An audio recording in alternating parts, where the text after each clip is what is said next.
Hello दोस्तों, मैं आपका अपना एनी सर आपका एनी स्टडी ग्रुप में स्वागत करता हूं। आप सभी विद्यार्थियों से अनुरोध है कि हमारे इस चैनल को अभी बहुत ज़्यादा सपोर्ट की ज़रूरत है। आप लोग प्लीज़ अपने दोस्तों के पास शेयर करिए और उनसे कहिए कि वो सब्सक्राइब करके बेल आइकन को दबाएं, जो कि हम जो भी वीडियो चढ़ाएं उसकी नोटिफिकेशन आपको सबसे पहले मिले। दोस्तों, आप लोग जानते हैं कि ये हिंदी संस्कृत सीरीज का दूसरा लेक्चर है।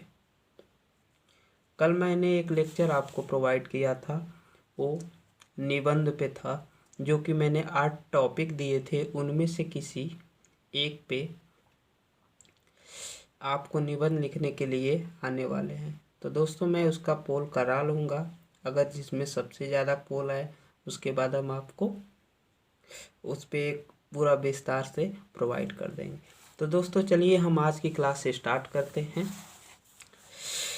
तो आज की क्लास पढ़ाने से पहले मैं आपको थोड़ा सा इन्फॉर्मेशन दे दूं कि एक क्लास में आपको जो संस्कृत के श्लोक हैं वो आपके 2+5 यानी 7 नंबर के आने वाले हैं। 2 नंबर आपके संदर्भ के मिलेंगे और 5 नंबर आपके व्याख्या के मिलेंगे। तो दोस्तों, अगर आप 7 नंबर पाना चाहते हैं तो इस वीडियो के लास्ट तक जुड़े रहिए और मैं आपसे वादा करता हूं कि आप इस वीडियो के बाद ये 7 नंबर अपने बोर्ड के एग्ज़ाम में लेके जाने वाले। तो दोस्तों, अब इसके बाद हम स्टार्ट करते हैं अपनी आगे की पढ़ाई। ठीक। सुखार्थिनः कुतो विद्या कुतो विद्यार्थिनः सुख। सुखार्थी वा त्यज विद्या विद्यार्थियों वा त्यजम सुखम। दोस्तों, इसका अर्थ क्या हुआ वो भी बताएंगे, लेकिन उससे पहले बताने से पहले मैं आपको कुछ तरीका बताता हूँ कि आप कैसे लिखेंगे कि आपको इतने नंबर मिलेंगे। तो दोस्तों, सबसे पहले आपको संकेत लिखना है। ठीक। संकेत लिखने के बाद आपको संकेत में क्या लिखना है, यहाँ से दो वाक्य को उठाना है और यहाँ से उठाना है 2 शब्दों को। ठीक। और इसी को इसमें लिख देना है। ठीक। इसके बाद आता है संदर्भ।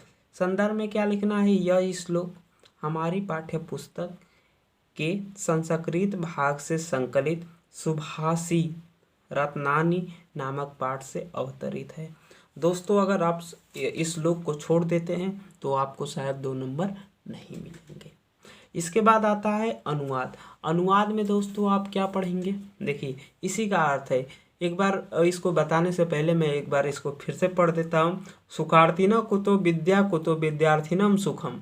इसका अर्थ क्या हुआ, सुख चाहने वाले को विद्या, हाँ, और विद्या चाहने वाले को सुख कहाँ। फिर इसके बाद आपका दूसरी लाइन है, सुखार्थिनः वा त्यज विद्या विद्यार्थियों वा त्यज सुखम। इसका अर्थ यह हुआ कि इसलिए सुख की इच्छा करने वाले को विद्या छोड़ देनी चाहिए अथवा विद्या चाहने वाले को सुख छोड़ देना चाहिए। दोस्तों, ये तो आपका अगर आप तैयार कर लेते हैं तो आपका 7 नंबर कन्फर्म है। इसी के क्रम में एक और श्लोक है, जो कि 2 श्लोक हमने बनाया है और दोनों ही श्लोक बहुत ही महत्वपूर्ण है। दोनों में से कोई एक ही पूछा जाएगा और आपको एक ही लिख के आना है। वैसे तो दिए रहेंगे दोनों, लेकिन एक ही लिख के आना है। अगर कोई एक श्लोक बदल गया तो इसमें से कोई भी आपको याद रहेगा तो आप लिख देंगे। अगर आप सोचेंगे कि एक को ठो याद करके जाए तो फिर अगर एक को नहीं फंसा तो आप वो भी नहीं कर पाएंगे। इसलिए 2 ही लाए हैं और बहुत आसान है, एक ही चैप्टर से हैं दोनों। तो आगे हम बताते हैं आपको। देखिए, काव्य शास्त्र विनोदेन काले गच्छति धीमतः। ठीक। व्यासनेन च मूर्खाण निद्रा कलेहो वाह। इसका अर्थ लिखने से पहले मैंने आपको थोड़ा सा हिंट दिया था कि आपको सबसे पहले क्या लिखना है, संकेत। क्या लिखना है, संकेत। ठीक। आप जब संकेत में क्या लिखेंगे, 2 शब्द लिख दीजिए, काव्य शास्त्र। ठीक। ऐसे डैश डैश देते हुए अब चले जाइए और आगे यहाँ से 2 लाइन लिख दीजिए, कलहेन वा, कलहेन वा लिख देना है आपको। ठीक है, तो आपका ऐसे थोड़ा लिख देंगे तो जो कॉपी चेक करने वाले होते हैं वो काफ़ी आपसे अट्रैक्टिव होते हैं और पूरा नंबर दे के जाते हैं। इसलिए थोड़ा सा कॉपी को ऐसे डिजाइन में लिखना है कि लोगों को पसंद आए। ठीक है, आगे हम थोड़ा स्टार्ट करते हैं आपका। देखिए आगे क्या है, संदर्भ। प्रस्तुत पद्यांश श्लोक हमारी पाठ्य पुस्तक के संस्कृत भाग से संकलित सुभाषित रत्नानी नामक पाठ से अवतरित है। तो संदर्भ आप, हमको विश्वास है कि आसानी से समझ गए होंगे। लिख देंगे। संदर्भ में कोई बड़ी चीज़ नहीं होती है। बड़ी चीज़ जो होती है वो यही होती है कि जो चैप्टर का नाम होता है, जो पाठ का नाम होता है, उसी को आपको लिखना रहता है। ठीक, तो इसका अर्थ क्या हुआ, इसका अर्थ बताने से पहले हम आपको थोड़ा सा एक बार फिर पढ़ देते हैं। काव्य शास्त्र विनो देन काले गच्छति धीमताम। ठीक, इस क्या हुआ, बुद्धिमानों का समय काव्य और शास्त्रों की चर्चा में बीतता है।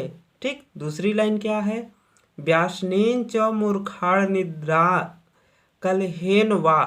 ठीक, क्या हुआ, और मूर्खों का समय बुरे शौक में, सोने में या लड़ाई झगड़े में बीतता है। तो दोस्तों अगर आप 7 नंबर पाना चाहते हैं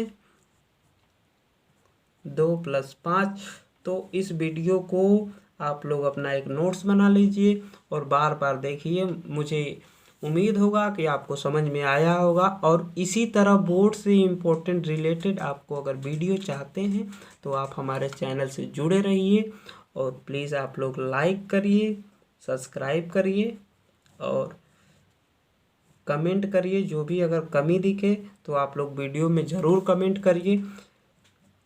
धन्यवाद।